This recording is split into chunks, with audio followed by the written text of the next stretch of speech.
Hello student, welcome back to my YouTube channel Student Study Point, and I hope that you all are fine. So let's move on to a new topic which is to be just discussed today.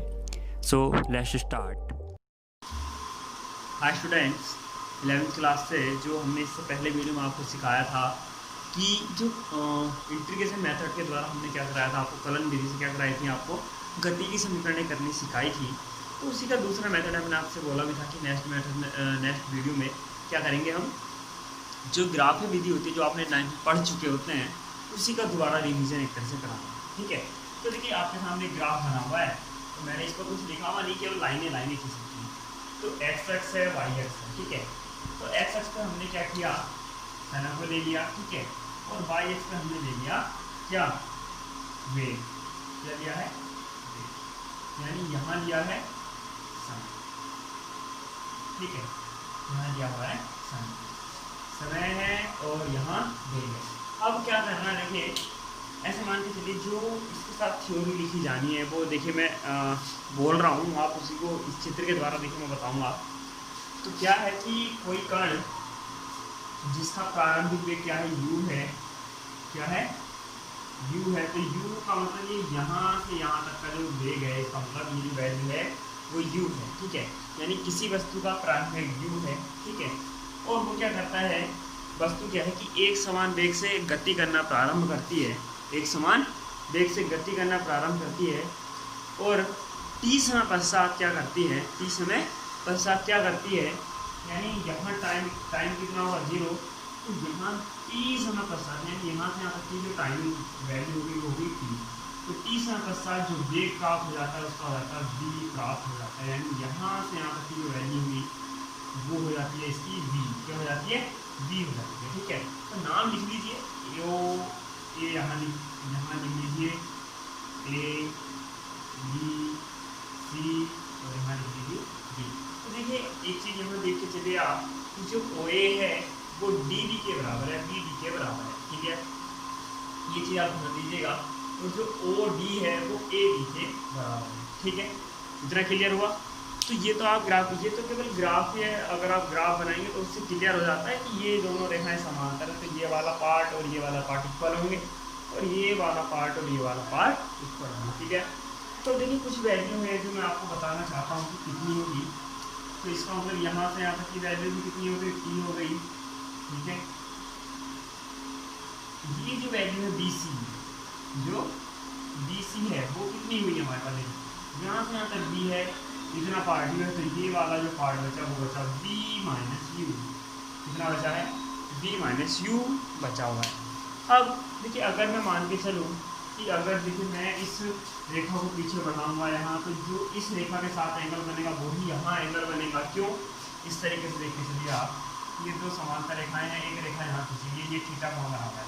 मैंने इसको पीछे बढ़ाया, जो angle यहाँ था वही angle यहाँ बनेगा। क्यों, क्योंकि ये संगत कोण होते हैं। कौन से, संगत कोण। ठीक है, तो इसका मतलब कि जो ये ग्राफ है, जो ग्राफ बना हुआ है, ठीक है,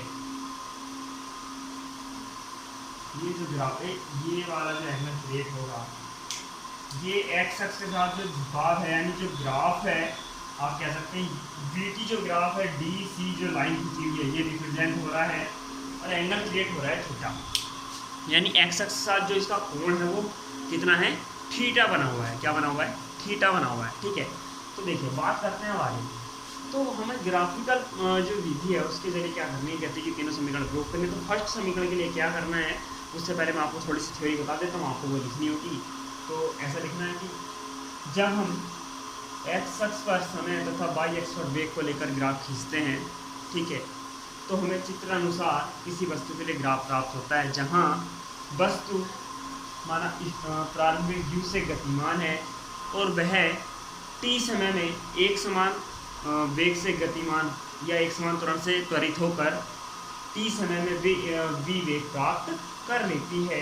ठीक है, और जो ग्राफ है उसका वो CV हमें प्राप्त होता है। ठीक है, तो ये आपकी क्या है, थ्योरी है। बाकी जो PDF वीडियो के यानी इसके फर्स्ट चैप्टर के साथ PDF है उसमें है, और जो इससे जो पिछली वाली वीडियो थी, प्रीवियस वीडियो है, उसमें भी हमने क्या दे रखी है, दोनों वीडियो में आपको इसकी जो PDF लिंक है इस चैप्टर की वो प्रोवाइड करा रखी है, ठीक है। तो आप वहाँ से देख लीजिएगा वो थ्योरी को, क्योंकि मेन चीज़ आपको समझ में आना चाहिए। तो देखिए करना क्या क्या है मैं आपको ये बता दूँ पहले, क्योंकि आपको ये पता चल जाए कि आपको करना क्या है तो आप उसको आसानी से कर सकते हैं। तो पहली समीकरण प्रूफ करने के लिए आपको क्या करना है, इस थीटा का मान निकालना है, ठीक है। यानी जो हमारे पास बात करें कि सबसे पहली समीकरण को आप निकाल सकते हैं बहुत नॉर्मल इजी तरीके से, कि एक मैंने पॉइंट बताया था कि जो VT ग्राफ होता है समय अक्ष के साथ जो झुकाव क्रिएट करता है, वो झुकाव का मतलब आप ऐसे समझते चलिए कि ये एक समतल लाइन है, इसके साथ ये जो रेखा है, ये जो झुकाव यानी ये जो ढाल है, ढाल का मतलब ये जो इन दोनों के बीच में कोण बना, तो ये कहलाता है झुकाव, और इसी को हम बोलते हैं प्रवणता भी बोलते हैं इस ग्राफ की। तो प्रवणता, झुकाव, ढाल, ये तीनों चीज़ नाम एक ही हैं, इनका मतलब एक ही होगा। तो जो यहाँ प्रवणता, ढाल या जो झुकाव है VT ग्राफ का, ठीक है, एक्स अक्ष के लिए, तो वो क्या होता है, हमारे पास त्वरण होता है। क्या होता है? त्वरण होता है। तो हमें यही झुकाव निकाल कर देना है, ठीक है। तो आप झुकाव निकालेंगे तो आपके पास त्वरण निकल के आ जाएगा। केवल आपको वो त्वरण निकालना, आपकी इक्वेशन प्रूफ होके आ जाएगी। क्लियर? ठीक। अब आपके पास जो सेकंड और थर्ड इक्वेशन है, चलिए पहली इक्वेशन से निकाल लेते हैं पहले। तो देखिए आप यहाँ लिखेंगे फर्स्ट इक्वेशन के लिए कि VT ग्राफ का ढाल, ठीक है, त्वरण को प्रदर्शित करता है, तो करता है, ठीक है। आगे तो क्या लिखेंगे आप, त्वरण A बराबर VT ग्राफ का मतलब आप यहाँ आप ऐसे समझ के चलिए कि मैं आपको, आप सभी ने 10th में मैथ पढ़ा है और लगभग, और आपने tan थीटा यूज करना सीखा होगा। देखिए कैसे, ये थीटा हमें निकालना है। आपके पास ये जो ट्राइंगल दिख रहा है BDC, इसमें आपको वैल्यू दे रखी है, या त्वरण को अगर आप निकालेंगे तो क्या होता है, वेग परिवर्तन बटे समय होता है। तो वेग परिवर्तन को जो रिप्रेजेंट करती है वो BC रेखा रिप्रेजेंट कर रही है, B माइनस यू जो मैंने आपको लिखी हुई वैल्यू कितने समय में कर रही है वो T है, ठीक है। तो आप उस तरीके से भी निकाल सकते हैं, या आप ऐसे इसके जरिए निकाल सकते हैं ग्राफ के। तो ये जो ट्राइंगल है, इस ट्राइंगल, ये जो ट्राइंगल बना ग्राफ में, तो जब हम tan थीटा इसके अकॉर्डिंग निकालेंगे, यानी झुकाव निकालेंगे, थीटा का मान निकालेंगे, हमारे पास आधार है और लंब है। जब हमारा लंब और आधार दिया होता है तो हम tan थीटा लगाते हैं, ठीक है। तो डायरेक्टली मैं लिख रहा हूँ, यहाँ tan थीटा का यूज नहीं कर रहा हूँ। तो यहाँ आप लिखिए ढाल या प्रवणता, या ग्राफ की प्रवणता, जो भी आप लिखना चाहें, BC बटे B, ठीक है।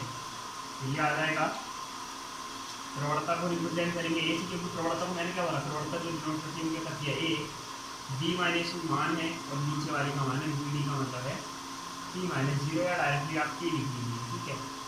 मल्टीप्लाई कीजिए तो B minus U is equal to AT, और B बराबर U प्लस AT। यह आपको क्या होगी, पहली समीकरण, ठीक है। क्लियर हुआ? अब देखिए दूसरी समीकरण की बात करते हैं।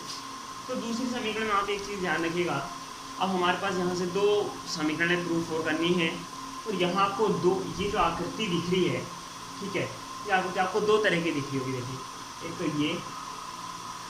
एक तो ये आपको समलंब चतुर्भुज दिख रहा है, या आप अगर इसको पार्टीशन करके देखें तो दो भागों में दिखेगा, एक ट्राइंगल प्लस एक आयत, ठीक है। तो अब इन दो का ही यूज करना है आपको, और आपके पास जो गति की समीकरण है वो निकल के आ जाएंगी। तो आपको देखिए, अब ऐसा तो कोई बच्चा शायद होगा नहीं कि जो थोड़ा 9th में इसके बारे में नहीं पढ़ चुका हो, तो थोड़ा बहुत आइडिया होता है कि हमारे पास सेकंड इक्वेशन क्या होती है, ठीक है, क्या होती है। तो सेकंड इक्वेशन आप में अगर मैं बात करूँ तो S बराबर UT plus half AT square होती है, जो मैं कलन विधि में सिखा चुका हूँ, ठीक है। तो UT लाना, देखिए U यहाँ लिखा हुआ है, T यहाँ लिखा हुआ है, तो लंबाई और गुणा चौड़ाई, ठीक है, लंबाई गुणा चौड़ाई। इसका मतलब आयत के क्षेत्रफल के अकॉर्डिंग बहुत आसानी से निकाली जा सकती है, ठीक है। तो इसीलिए, और बाद में इस त्रिभुज का क्षेत्रफल देखिए, जब एक भाग आराम से उसका एक टर्म आ सकता है तो दूसरा भी बहुत इजीली आ जाएगा। तो इसलिए हम क्या कर रहे हैं कि दूसरे समीकरण के लिए जो ये आयत और ये त्रिभुज है इसके क्षेत्रफल को कन्वर्ट कर लें, ठीक है। यानी उसमें इस पूरे जो फिगर आपके पास इसको आयत और त्रिभुज के क्षेत्रफल में क्या कर लें, चेंज कर लें। तो सेकेंड इक्वेशन के लिए क्या करें, ग्राफ या मेथड है, देखिए ग्राफ के द्वारा ग्राफ या विधि से क्या करना है, ग्राफ या विधि किसकी, गति की समीकरणों के लिए, ठीक है, ग्राफ या विधि। तो कि जो हमारे पास अब सेकेंड इक्वेशन है, तो आप क्या लिखेंगे, देखिए जो मैंने बताया था, जो वीटी ग्राफ होता है उसके द्वारा जो घेरा गया क्षेत्रफल होता है वो क्या होता है कि जो समाज पर घेरा जाता है क्षेत्रफल, ये हमेशा क्या प्रदर्शित करता है, विस्थापन को रिप्रेजेंट करता है। तो विस्थापन क्या होगा, यानी आप ऐसे समझ के चलिए, यहाँ लिखेंगे वीटी ग्राफ द्वारा घेरा गया क्षेत्रफल विस्थापन को प्रदर्शित करता है, ठीक है।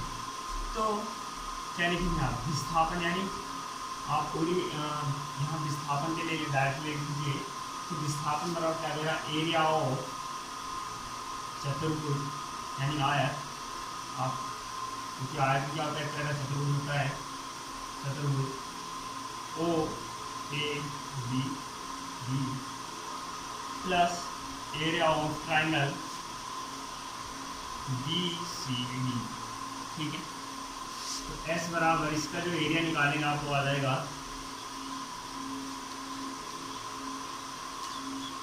ओ डी या A B, O D into O A plus triangle के लिए क्या होता है 1/2 हाइट इंटू बेस, यानी ऊंचाई गुणा आधार या आधार गुणा ऊंचाई। तो आधार कितना है बी डी गुणा ऊंचाई कितनी है बी सी, ठीक है। अब देखिए जो हमारे पास अब वैल्यू रहेगी वो रहेगी एस बराबर ओ डी की जो वैल्यू है वो कितनी है यू इंटू ओ ए का मान टी प्लस 1/2 बी डी की value t into B C का मान v माइनस यू, ठीक है। तो देखिए यहाँ इक्वेशन एक डाल लीजिए, तो v माइनस यू का जो मान है वो आपको यहाँ से उठा के रखना है, ठीक है। तो v माइनस यू का मान वहाँ उठा के रखेंगे, तो ये आ जाएगा u t plus 1/2 t into a two from equation, ठीक है।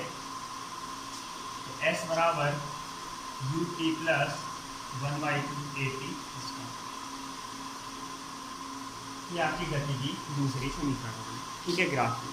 अब देखिए यहाँ जो हमारे पास आप एक मेथड से तो इसका क्षेत्रफल निकाल चुके हैं, लेकिन एक दूसरा मेथड और है जिसके जरिए हम तीसरी समीकरण क्या कर सकते हैं, प्रूफ कर सकते हैं। तो हम बात करते हैं थर्ड इक्वेशन की। सेम ये वाली लाइन जो यहाँ लिखी हुई है, ये वाली, यही आपको यहाँ राउंड में उतार देनी है अगेन, ठीक है। और स्टार्ट करना है यहाँ से वही एस बराबर करके। तो एस बराबर क्या लिखेंगे आप, एरिया ऑफ चतुर्भुज ओ ए सी डी, ठीक है। तो एस इज इक्वल टू, आप इसको देखिए, इसका जो फॉर्मूला होता है वो होता है, मैं बताऊँ आपको, 1/2 गुणा समांतर भुजाओं का योग गुणा जो इनके बीच की लंबा दूरी होती है, भुजाओं के समांतर भुजाओं के बीच की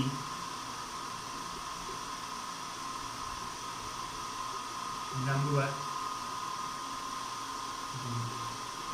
साइन लगा सकते हैं लंबवत का। ये देखिए जो ये डबल लाइन में समांतर को रिप्रेजेंट करती है, ठीक है। अब बात करते हैं, देखिए अब क्या लिखा जाएगा, एस बराबर 1/2 समांतर भुजाओं का योग कितना, देखिए ये u है और समांतर भुजा ये है, तो यानी u प्लस v या v प्लस यू लिख लीजिए, v प्लस यू इंटू समांतर भुजाओं के बीच की दूरी कितनी है, वो एक, तो ओ ए यहाँ आप अगर पहले को लिखो तो ए सी प्लस ओ बी, ठीक है। अब आगे बात करते हैं, देखिए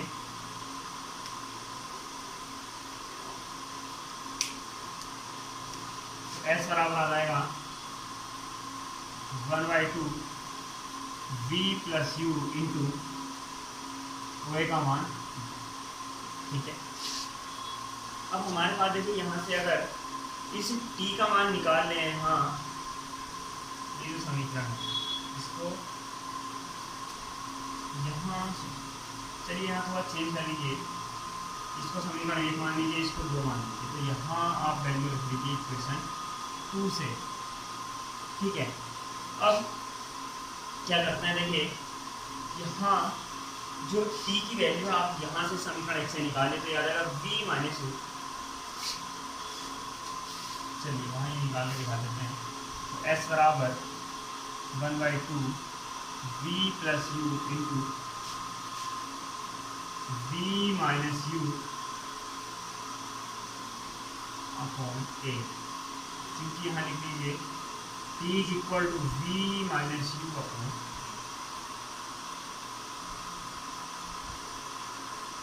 इक्वेशन 5, यानी पहली समीकरण से आप अगर वैल्यू निकालेंगे t की तो निकल के आ जाएगी। अब देखिए जो नीचे लिखा हुआ है ए बी है और 2b है, तो ये भाग में है यहाँ टर्म के, तो ये s के साथ ले लीजिए तो 2as, ठीक है। क्या बचा v प्लस यू और v माइनस यू, आपने एक सूत्र पढ़ा हुआ, चूंकि a प्लस b और a माइनस b बराबर होता है a square minus b square, ठीक है। तो इसके अकॉर्डिंग सूत्र अगर आप उसको खोलेंगे तो याद आएगा 2as is equal to v square, a की जगह v है और b की जगह कितना u लिखा हुआ है, तो v square minus u square, सही करें तो v स्क्वायर बराबर u स्क्वायर प्लस 2as, ये आपकी क्या होगी, गति की थर्ड इक्वेशन होगी, ठीक है। अब देखिए यहाँ आपके आज गति की जो समीकरण है तीनों ग्राफिक विधि से हो चुकी हैं, ठीक। इसके आगे कुछ 1-2 टॉपिक और हैं, उसके बाद चैप्टर लगभग फाइनल हो जाएगा, न्यूमेरिकल्स बचेंगे, थ्योरेटिकल बेस जो होगा लगभग कंप्लीट होगा। तो अभी तक आपको जितना भी समझाया, आई थिंक कि आपको इस वीडियो के साथ साथ जो इससे पहले वीडियो दी हैं या प्रोवाइड कराई हैं वो आपको समझ में आई हूँ। तो थैंक यू फॉर वॉचिंग, और लाइक और सब्सक्राइब शेयर करना ना भूलें।